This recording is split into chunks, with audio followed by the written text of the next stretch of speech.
Bilasizlarmi? Bundan keyin nima bo'lgan o'sha ta'lim sohasida gapiradigan bo'lsam. Bugun ta'lim sohasi haqida gapirmoqchiman, chunki bugun emas, shu hafta oktyabrda deylik.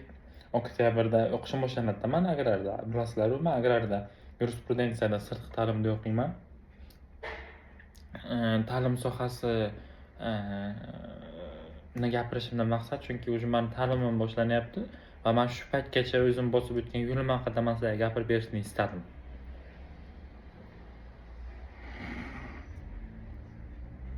Shunga qaramasdan kuzatib kelishar ekan meni. Buxoroda universitetda ishlaydiganlar.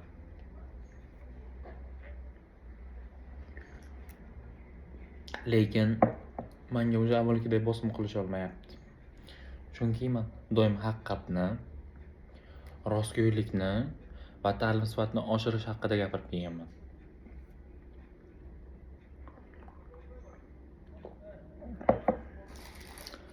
Bundan tashqari men har bitta rahbarni o'ziga ham xato va kamchiliklarini aytib kelganman.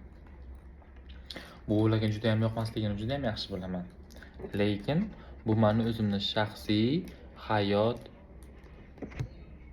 tajribam va niyatim, maqsadim, orzuyim shunaqa bo'lgan. Nimaga? Chunki men hozir bu ta'lim sohasini rivojlantirmas ekanman. Meni farzandim ham shunaqa sifatsiz ta'limda o'qishga majbur bo'ladi. Nimaga? Siz rivojlantirmaysiz, to'g'rimi? Farzandingiz ham shunaqa o'qigandan keyin u o'zi rivojlanmagan. Qanaqa qilib rivojlantirish mumkin? Yo'q. Bilmaydi. Aytishadi-yu, o'zgarishni o'zingdan boshla. Men o'zimdan boshladim va o'zgartirishni ham boshlaganman. Lekin o'zgartirish juda ham qiyin bo'lar ekan. Ayrim bir rahbarlar o'zgarishni istamas ekan.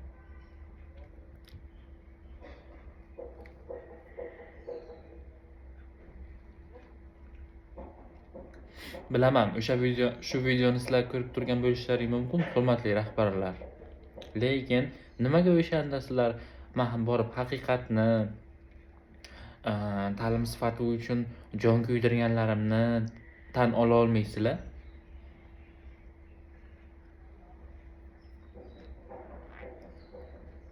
Bu sizlarning o'zlaring tashabbuslaringmi yoki yuqoridan berilgan buyruqmi?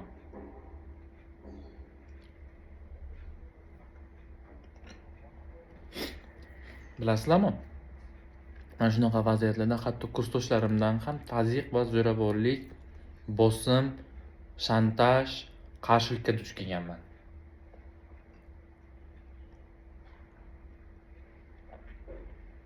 Judayam. Hatto men yotoqxonada yotgan paytlarim uchastkavoy meni xonamga to'satdan haftasiga 2-3 martalab bostirib kirardi. Kelardida xonamni tintuv qilardi. Xuddiki mendan biror narsa chiqsa-da, meni javobgarlikka tortsa-da, o'qishdan haydab yuborsa. Haydab yuborsang, baribir yozaman dedim. Yozishdan to'xtamayman dedim. Hozir bitirgan bo'lsam ham, hozir ham baribir yozaman. Chunki u Buxoro meniki. Universitetim meniki. Men u yerda o'qiganman. Qonim o'sha yerda. O'ligim ham, mozorim ham, bozorim ham o'sha yerda.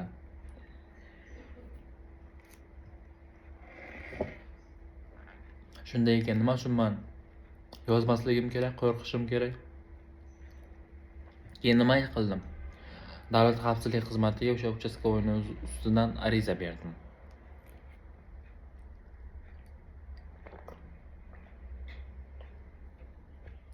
Va ish tinchlantirish yo'li bilan hal etildi. Bu juda ham yomon bo'lishi mumkin. Bu oqibati juda ham yomon bo'lishi mumkin, lekin ayrim bir rahbarlar uchun bu juda ham tez va kutilgan yechim bo'ldi.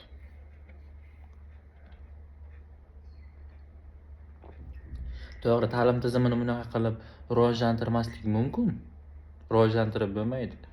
Lekin ta'lim sohasida ishlaydiganlarni fikrlash doirasini kengaytirish va ularni ana bu yerini deydi-yu, miyasini o'zgartirishga ham erisha oldim deb o'ylayman.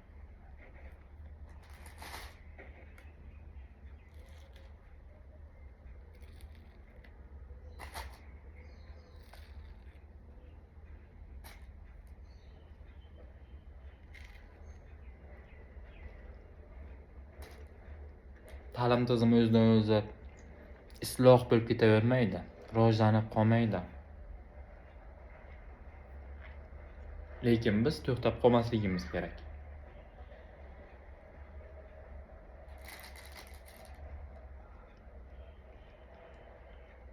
Ko'rdinglarmi maktab direktorini qaysi viloyatda edi?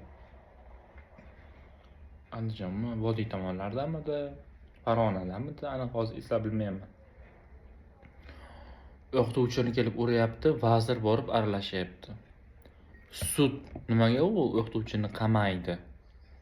Nimaga pedagogni himoya qila olmaydi?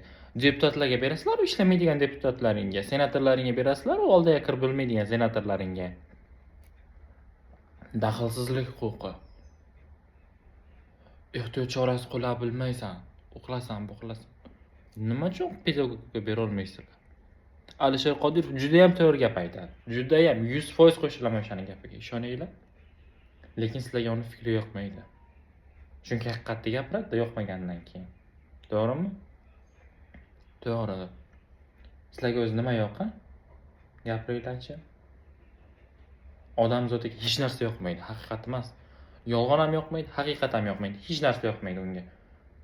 Bilganini qilib yuraverish kerak. Lekin hayotning o'ziga yarasha qonun qoidalari bor.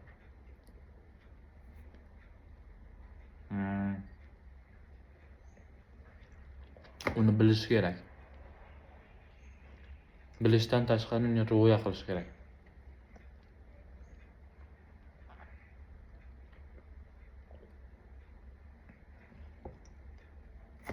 To'g'ri, siz hayot qonunlarini bilmassiz, unga itoat qilmassiz, balki tushunmassiz. Lekin bir kun emas, bir kun bu qat'iy qoidalarga albatta duch kelasiz.